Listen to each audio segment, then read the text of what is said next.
What is up guys, it's Cal, and in this video I'm going to be showing you the new Battle for Azeroth dungeon called the MOTHERLODE. Now, not much is known about this dungeon currently. All that's known about it is that Horde players will end up encountering it while leveling through Zandalar. They did say that there was going to be a dungeon in Kezan. I think this one's it because it's filled with goblins and it has some, goblin architecture throughout it. Now, just like my Freehold video, I'm going to speed up the footage so it's not a 30-minute long video, but then I'm going to show you the boss fights and explain the boss fights as best as I can. Let's get started.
So the first boss is coin-operated Crowd Pummeler. Now the tank has a tank him facing away from the raid because he does something called Shocking Claw. It's a frontal AoE cone, does a lot of nature damage.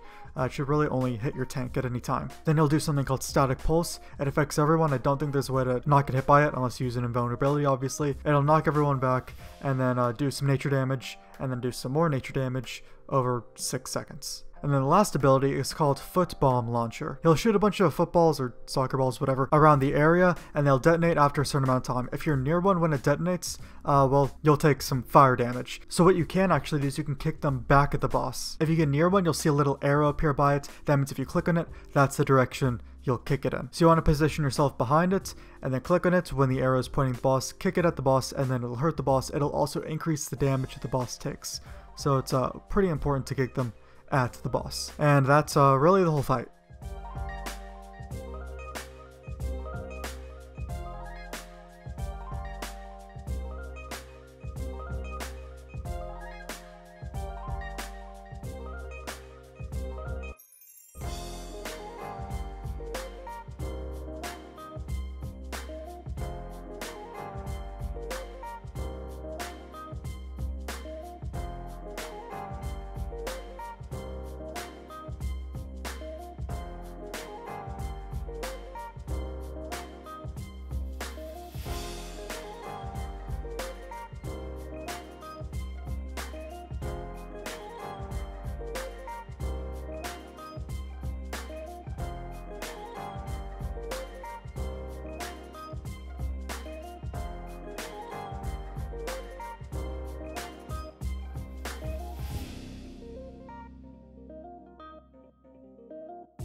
Now this next boss is Azeroth. Now the boss itself doesn't really have too many mechanics with him, it just has to do with the 4 ads that you currently see around him. When you approach the boss, you'll see these 2 fracking totems that you can pick up, and these are used to CC the Earth Rager ads around Azeroth. It's kind of like the Moros boss, you know how you use those traps to CC the ads around Moros. Kind of like that. Now currently on normal, it doesn't really matter if you CC them, they're kind of easy to kill, but you want to kill them off as you kill the boss. They'll fixate on you, melee you, they put a dot on you, the dot does stack, it can hurt after a while. Azeroth does cast Azerite Infusion on a random Earth Rager, which will increase its damage and free it from any CC if it is CC'd. And then every so often, the Earth Ragers will cast Resonant Pulse, which AoEs the entire group. That's why you have to kill them off. Because the more they cast it, well, the more damage you guys take, obviously. And that's really the entire boss.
This next boss is Rixa Flux Flame. Now she's pretty easy. The tank's going to want to tank her around the edge of the room because she'll cast Agent Azerite on a random player, which she aims towards them, and then fires her cannon, which will spawn a bunch of Azerite patches on the ground. You do not want to touch these patches at all. If you stand in them for even half a second, it does a lot of damage to you. So DPS want to make sure they're either towards the center of the room or behind her, not in the path of where the tank is taking her. And then the other thing she does is Propellant Blast, which she'll target a random person, cast it, it blows them away, and it also blows the Azerite patches on the ground around the place. It also does a ton of damage currently, and that's really the entire fight.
Now the final boss is Mogul Razdunk. First phase he'll select a random person with a homing missile, which means a missile will shoot out of him. Follow that person, there's a giant red circle around that missile. It's going to hit you no matter what, but just make sure no one else is in the red circle. So run away from people, let it hit you. And then the other thing he does is Gatling gun, which means he'll just spin around in a circle and shoot rapidly. Closer you are to him, the easier it is to avoid. I was kind of further back, so I had to mostly just run through it and not die. Phase 2 starts at 50% health. He'll put a shield around himself so he can't get attacked and fly up in the air. There will be various Venture Coast Sky Scorchers, just kill them off. And then he'll select a random person by putting a red arrow over their head and then cast Drill Smash on them. There are these 3 stumps that are there though, and when he Drill Smashes, he smashes down onto the ground onto that person. So if you have the red arrow over your head, run by one of the stumps, make sure he smashes down onto that stump. After he smashes all 3 stumps, phase 2 is over, next phase happens, it's the exact same as phase 1. And then once you kill his machine, the actual goblin, Mogul Razdunk, will jump out and you can just kill him in a few hits. And that is the final boss, as well as the entire Motherlode dungeon. I quite like this dungeon. I mean, it's interesting that we do actually get to go back to Kazan, or Kazan, however you say it. I did check where the instance portal of this place is, and it's in very south Azuldazar on Zandalar. It's a goblin ferry, so I guess you go on that goblin ferry and it takes you to Kazan. I don't know. But this instance was actually kind of longer than the other instances I did. I don't know, it just felt like that way. But anyways guys, if you like this video, you can leave a like on it, sub to the channel for more videos like this, more alpha videos, and I'll see you guys in the next video.